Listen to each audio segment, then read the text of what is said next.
Hey everyone, we're watching JJ McCarthy today. Break down the good, the bad, what he brings to the NFL, and where we're expecting to go in the draft. Let's watch the tape. Alright, first let's watch some fun plays while we get the measurables out of the way. He was listed at 6'3", 202 pounds at Michigan. We're currently on Weight Watch. We'll see what he weighs in at the combine. In his past season at Michigan, he went ahead and in 15 games, he was 240 for 332, a 72.3% completion percentage, 2,991 yards, posting 9 yards per attempt. And we're looking at a 22-4 touchdown interception ratio, which, all things considered, not that bad. Big thing here, we're looking at the volume. Obviously, it's not there. That's why we do these film studies. It lets you see how this quarterback performed outside of what the offense was asking you to do.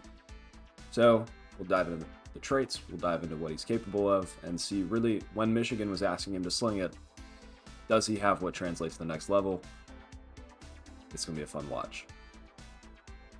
All right, first play of the game against Penn State. This receiver is going to run an option route. Second receiver in is going to run a clear out. If they go with the clear, he's going to sit down in the zone and look at McCarthy, take the hit, make the pass, right on time, right on target. People complain about this game because he only threw 9 passes. I used to be one of those people. But the ability to face the pressure and deliver the ball where it needs to go is something that he excelled at over time. Similar play, different game, Rutgers, facing pressure. Again, receiver only creates a little bit of separation, but he puts his ball right where it needs to be, puts it where mama hides a good peanut butter. That's where you want to see it. Like only the receiver's making the play there.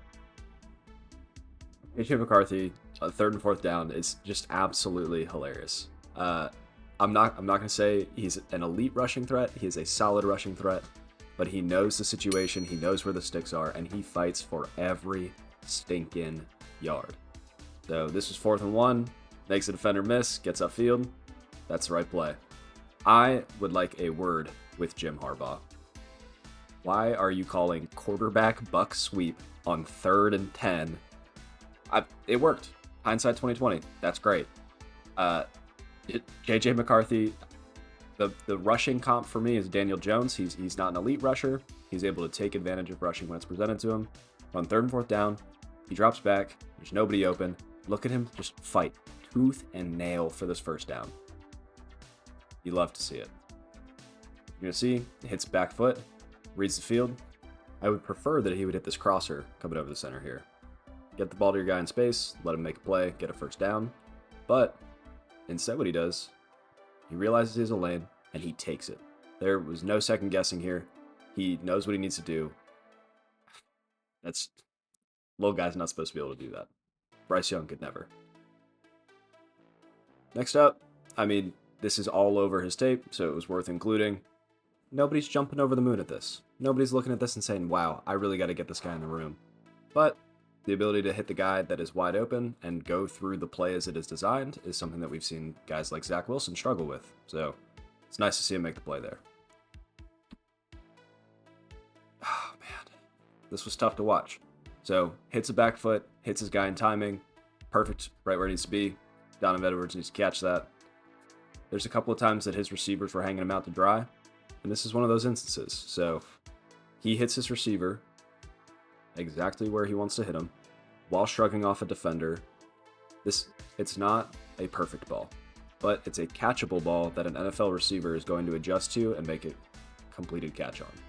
What's cool, this is the very next play. They come back with almost the exact same look, a slot fade. He hits him. That's a contested catch, but that contested catch is because McCarthy put it where the receiver is the only person that can make the play on the ball. And that is a skill that is going to translate very well to the NFL. Michigan's receivers were okay.